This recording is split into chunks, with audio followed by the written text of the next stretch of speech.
At about 27 minutes past the top of the hour, thank you so much for keeping it KBC Channel 1 Lunchtime News.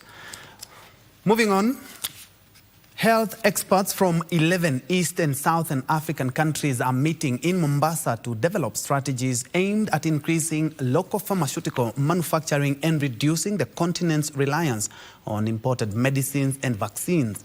The forum, convened by the Intergovernmental Authority on Development, is working towards Africa's goal of producing 60% of its medicines and vaccines locally by the year 2040.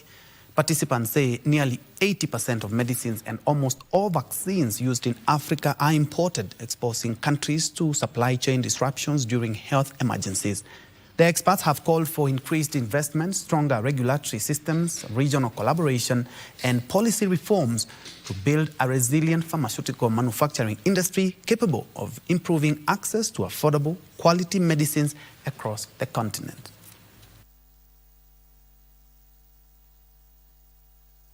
Is that the continent spends in excess of $28 billion annually in procurement of medicines. This is a huge area where we can have African investors, we can have external investors invest in production of medical products. You can imagine us importing 80% of pharma and 99% of vaccines.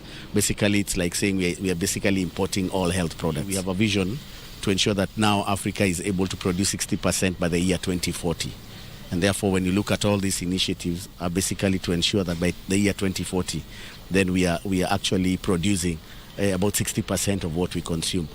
To deliberate on this and to think together, to partner, and to find solutions to transform those challenges that appear to us during especially the pandemic. The community of practice on local manufacturing is an effort for us to come together as a region to address this very, very important issue so that we ensure better access to medicines, vaccines, medical devices for the African population.